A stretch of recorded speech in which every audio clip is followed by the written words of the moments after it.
What's happening? Thanks for the intro, as always, and hope everyone's having a good night so far. So far, Uh, so good. I mean, other than again, this time we didn't even make it into a shift. Like I jinxed one it. shift into the game, we lose a guy. I don't. I like. I just at this point, it feels like the Canucks are like the main people in a horror movie, and they're just getting picked off one by one by one. It's like I know what you did last summer, or Scream, or something. Like it's just I like oh man, and then you have Logan Mailloux out there throwing spinning back kicks and only getting 2 minutes for it. Like that is a very very dirty play. Let's be clear, and hopefully after we see a replay or the Canucks see a replay of it in the locker room, they discuss who's going to go after him. I vote it's DPD to make up for rocketing one right into Besser's stomach. Like knowing our luck, it probably lacerated his spleen or perforated his bowel or something, and he's going to be out for 2 months. Like, oh man, the fact he's not back in the game yet tells me he's not coming back. No, he's Like not coming it back. was a hit, it was a shot in the stomach, so he's not coming back tonight. Like I just like it, thank God we have guys like Kiefer Sherwood stepping up right now. Um, Great power play goal again. Almost had a shorthanded goal there off a nice pass from Elias Pettersson to send him away. Unfortunate, the puck was kind of rolling up on end, and he kind of just toe pulled it basically, and but so close to putting us up 2-1 there. A good forecheck by Evander Kane on that power play to get that goal for Sherwood. I will say that. Obviously, our power play looks crazy with some of these. Like we got Reichel, Kane, Sherwood on our first power play, and Hronik and Petey. Like, who did you think that would ever be PP1 at the start of this season? Because I sure didn't. Lankinen probably wants that Holloway goal back because really not he has not been as sharp as we've seen him in the past to start this season. And it's a little bit unsettling given the contract that he was given Mhm. from Patrick Alvin and company. Like a lot of starters should be getting that contract, right? Like just baseline starters, and he's playing not the greatest as a backup right now this season. So um a little bit worrisome, but hopefully he is able to make more saves like he made right at the end of the period there. So so far I'm okay with how the game has gone. Like being tied after one on your first game on a road trip with this many injuries and losing another top line player like a minute into the game. Uh you can't really ask for more than being tied 1-1. Shots are 9 to 10. Maybe a little better in the faceoff dot you'd like from Elias Pettersson, but Lucas Reichel, I think he's 67% in the faceoff dot there in the first period. So he's been doing great stuff since moving to the center, since playing the center position. And after that first game, where let's face it, he was likely running on pure adrenaline, and his reflexes likely weren't as sharp as they have been since then, and showing that he can handle himself in the faceoff dot, which is nice, and getting some good looks again. I thought he got hit a little late there at the blue line in that one play where I thought there maybe should have been a roughing call, but it wasn't an aggressive hit, just a later one where a big veteran kind of taking advantage of a young rookie, not a rookie, but a younger player that isn't really paying attention out there. So, um, lesson learned, and hopefully we can kill off the rest of this penalty kill here in the second, and drive the play back into their end. And who knows, maybe we'll get lucky and Besser will come back for the second period. But don't hold your breath out there, chat. I think he's probably done for the night. Well, I think what was it in the one of the baseball series? I think someone hired like a witch on Etsy or something like that. Is there like, can we get an Etsy witch to like do some kind of reverse curse on this team? Because right now, that's exactly what it feels like. 33 seconds into the game, and Brock Besser leaves the game, right? And then I saw a tweet already from Ian McIntyre, the legend, and it says if Brock Besser does not return, Canucks will have 9 skaters, half an NHL roster injured, 6 forwards and 3 defensemen. So literally one half of an entire roster is injured, which is insane. Have you ever seen a team this hurt? No, no, like literally never. Like maybe, okay, so maybe there has been a team this hurt, but they're fringe guys, right? They're guys from the minors that you have to keep up on the team because you can't send them down until they're healthy or stuff like that. Or maybe one or two, like one star and some bottom six guys that are like hurt from banging and crashing and playing the grinding roles. But like, I don't blame Petey for playing a little cautious out there right now because I'd be scared, right? Like I'm not a super superstitious person, but like given the track record that literally every single game it seems like we're losing a star player, like my goodness, like is Petey next? Petey's next, and then what? Like it's just one after another when you want it to be Evander Kane and it's not. Like it's just I'm just Well, kidding. I don't want anyone to get hurt, right? Like I just want our team to be healthy. Like I don't wish an injury upon Evander Kane. I wish a trade upon Evander Kane, but no, I mhm. never want to see anyone getting injured on the hockey rink, right? Like the crazy amount of bad luck that we have had right now to start this season is unreal. Like we have got to be building up so much good karma or aura or whatever the kids call it these days with the sports gods because like this is just crazy for a rookie head coach to like not only have to learn on the fly but now deal with these many injuries. I mean it's unreal. And you can see it from Foot. Like he doesn't even know what to say, right? Like he's like, well, we just got to keep going because it is what it is. In the words of the great Todd Bertuzzi, it is what it is. Swerve Irvin with a 279 dono say IR looks like Team Blue from the Penticton scrimmage, which is probably crazy accurate. We need Accurate. to pull up those Accurate. rosters again. Thank you for the Holy. 279, Swervin. Let's talk about some of the guys who are getting opportunities because we talk about next man up. So hockey is despite the fact that the amount of injuries the Canucks have is insane, we do have to look at the guys who are in the lineup as a result of them being missed. So number one, Mackenzie McEachran does get called up. I think he had 2 goals down in Abbey. He's a heart and soul guy, is a former St. Louis Blue too, so that might be part of the reason he was the first call up. Sometimes you get that extra juice playing against your former team. What did you see from Mackenzie McEachran in his limited minutes, and what did you think so far? Well, I think he's just trying to get his feet under him, right? Like he didn't really have a lot of time in that period with what was it, three special teams, Yeah. 2 power plays for Vancouver, and then with Besser going out, you kind of have Petey shuffling around, so it really threw everything off. But I've really liked his game in Abbotsford. The kid, he's just got that dog in him, right? He has no quit. And so he's earned the call up basically in the sense of there really isn't anyone left to call up.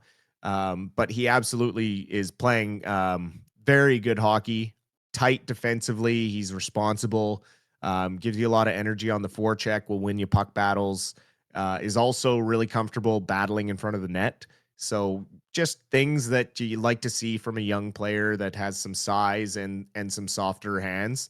And yeah, I didn't see enough to like fully evaluate how he did at the NHL level yet, because of his limited ice time. But given what I've seen in Abbotsford, I think he'll be just fine in a bottom 6 role right now.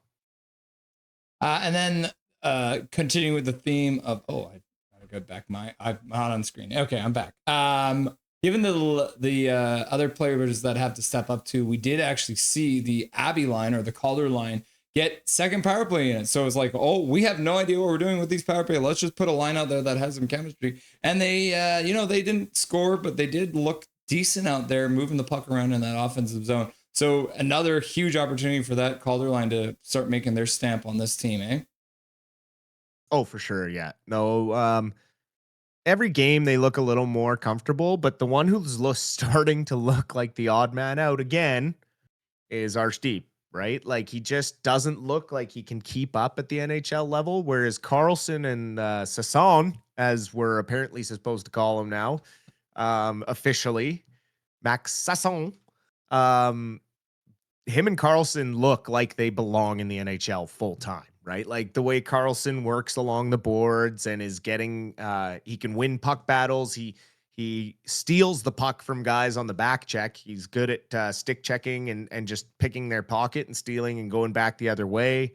And he's really improved in front of the net. And so I'm super happy to see Carlson getting more ice time. But because of what's happening kind of on the back end, everything is changing, and that line just needs to keep doing what they're doing and keeping it in the offensive zone.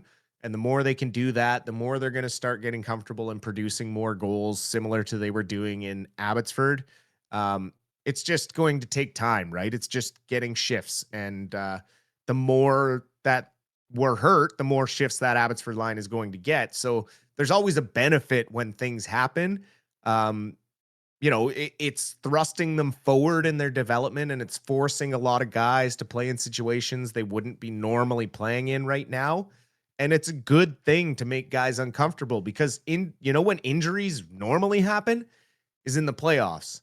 And so if the Canucks can get used to playing this type of hockey now, if they can somehow get healthy and make the playoffs, the experience from these difficult games that these guys are playing is going to pay off tenfold at that time of the year. So you gotta kind of look at some of it with a silver lining. Does it suck right now? Hell yeah, it does.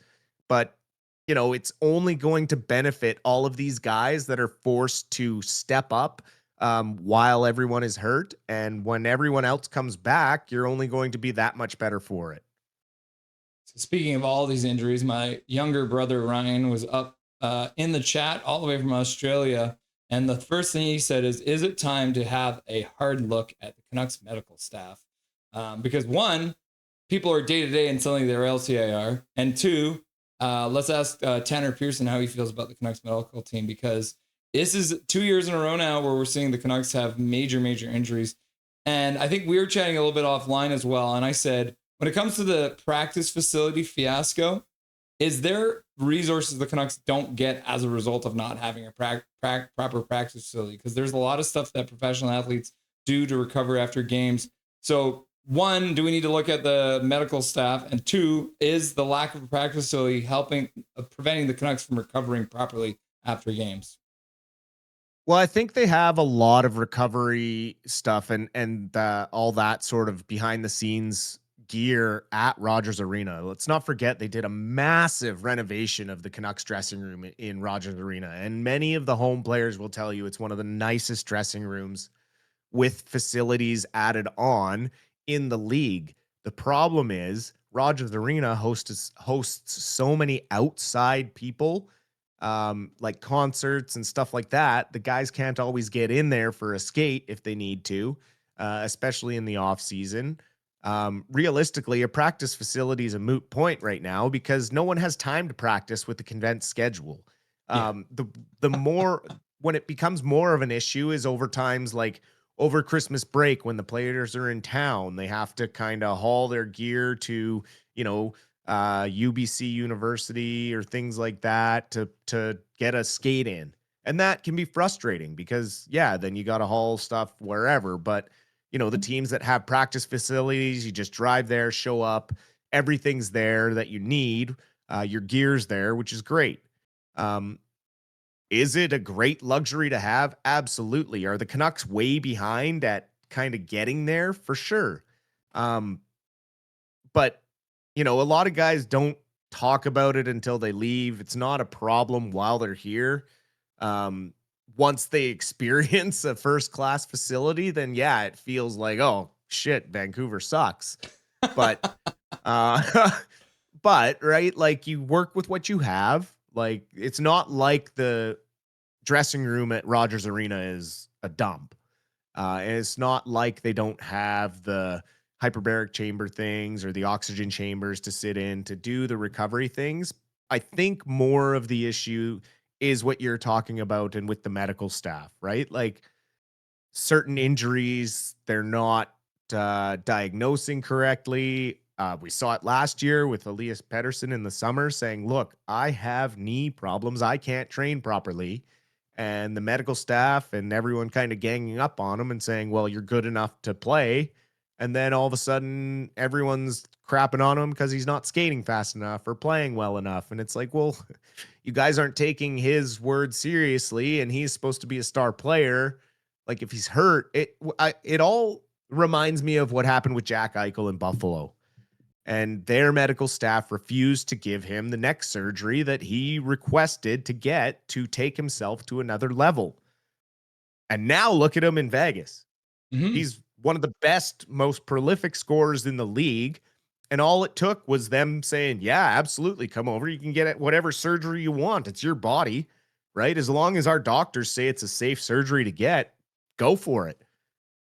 And it changed his life and his career. And I mean, you look at Buffalo now, they'd love to have a player like Jack Eichel in their lineup. Any team in this league would love to have a player like Jack Eichel in their lineup. And so if situations like that are arising with the medical staff, then you got to start raising some red flags and wondering what the heck's going on. Who's in charge of hiring the medical staff? Is it Alvin? Did they overhaul it when they came in? Like, I'm not sure how far back it goes with this specific medical staff. I'd be interested to see. I'd have to do some research, but clearly there are some differences between the way the Canucks handle injuries and players than the rest of the league. Yeah. Jake the Pancake using his monthly membership message. He's been a member for 5 months saying, I guess Besser accidentally channeled the spirit of Sammy Salo by mistake. I hope for Besser's sake that is not what just happened, because nobody wants to lose one of their balls. Let's just be honest here. Dustin, what do you expect in the second period from the Canucks? Hopefully they kill off the rest of this power play and they can push the puck back into the Blues end. Maybe they can get a couple here and go into the third up 3-1 or 4-2. Who knows? Does not look like the rest of them need to save their hugs for Suter for after the game, because clearly it gives you a penalty. Yeah. Awesome, Dustin. Thank you very much for being here, and we'll catch you on the post-game show. Sounds good. We'll talk to you then. Nothing is perfect.